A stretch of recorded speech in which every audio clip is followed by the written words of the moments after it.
So was Harry and Izzy's all that you were hoped and dreamed it to be? Absolutely.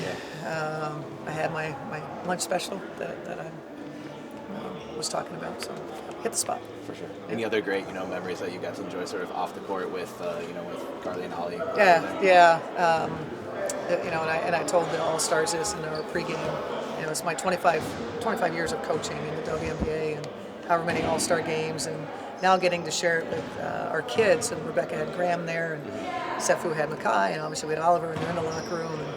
And, just how it changes their lives, them seeing and being around the greatness that is WNBA players, and they were a part of every shoot around. They sat in the second row of the bench for the games, and whenever we weren't at a shoot around, and them getting a chance to shoot around on the court, we had to go to the monument circle where they had these experiences where a bunch of sport courts and basketball goals, and so whether it was till midnight, Oliver and Graham out there rebounding for them, and Oliver saying, "Does my shot look like Paige's yet?" Or it was incredible.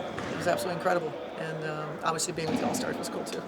So was it AI or was it you dancing? No question, the generated stuff. You guys got to be really careful. You got to be really, really careful. So, I don't know how they do it these days. I definitely want to learn because you can really create some fun stuff. So what was it like, just being on the Stud Bud stream, having them there, and kind of embracing that moment and putting the W on a platform they hadn't been on, so to say? Yeah, that was the talk. I mean, it was a big time takeover of Indianapolis by the Lynx and the Stud Buds in particular, and. I just couldn't keep up with them. Every time I turned around, somebody was saying something about Stud Buds and being on Stud Buds, and what an incredible experience for them and for the league, as you mentioned, and kind of changing maybe the way that we cover. And we've been saying for a long time, and players really have a thirst for telling their stories and getting to know them more personally. It creates deeper connections with our fans, and we felt that. We felt that while there, and so. I remember the shoot around we were in at Target Center when Courtney and T, as they were activating, they were like, "Hey, Coach, we're gonna start this stream on Twitch, and guess what we're gonna be called?" They were like, "We're gonna be the Stud Buds," and it has just crazy how it has taken off since then with merchandise, apparel, and good for them. And the league needs to send them some serious thank you. For their efforts because, like you said, it took it to another level. As a coach, is there a little bit of heartburn, though, knowing that Courtney and T specifically are starting a stream? For me? Anxiety, yeah. No. I mean, I spoke my piece about it.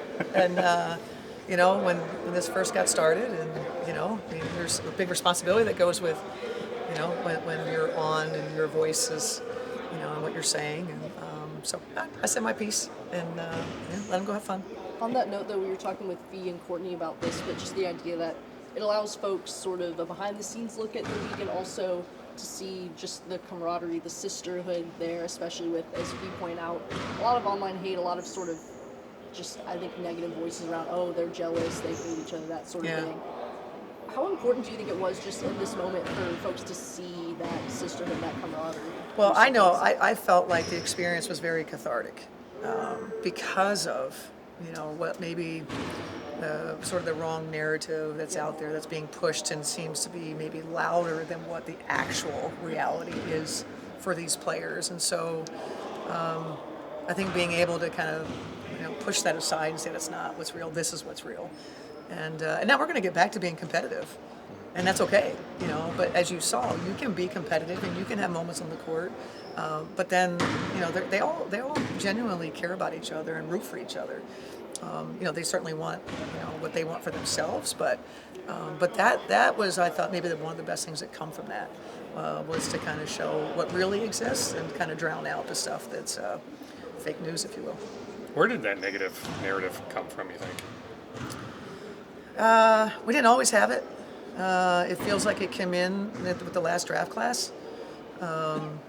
New eyes that were unfamiliar, I think, with the league.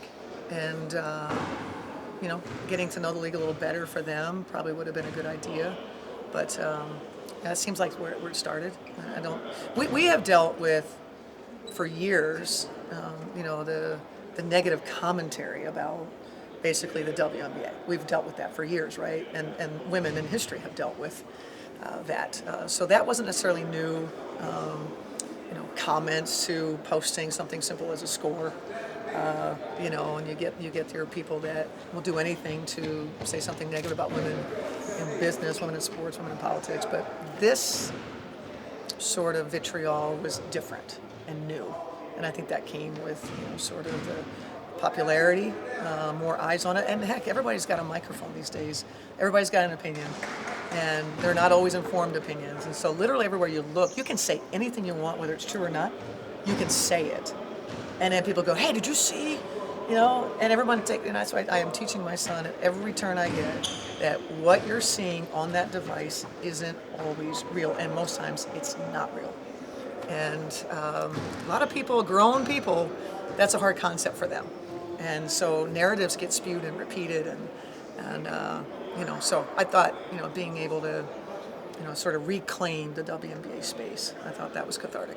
Do you think there's something important, too, about, and it's a StubBuds question, but I think it's important, about Courtney and T being, they have that platform, but they're also black and queer, and sort of centering that and their authenticity in this. Yeah, I think that was so powerful, because I've been in the league for a long time, 25 years, and it wasn't necessarily the space that we could be in being ourselves, and whatever that means, whether it's black, queer, straight, whatever it is.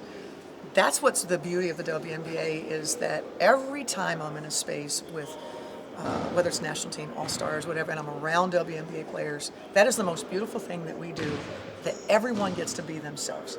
And the league now is in a much better space than what we were in, because, we've gone through go back and look at the pictures of some of the players in the beginning, and they had to look a certain way, and, had to make sure there was makeup and, maybe, presenting them. There was a lot of talk at that time about uniforms, and should we shorten the shorts, should we tighten these things and, make us more societally pretty. That was the beginning of the league. Ask Sue Bird and Diana Taurasi about the beginning and what they were subject to. And the beauty of this is that the natural evolution and where we are, that being ourselves is just okay. And that's a wonderful thing. Coach, how proud are you of the players when they kind of form together as one to go out there and put on those shirts sprint pregame and kind of send a message to the W?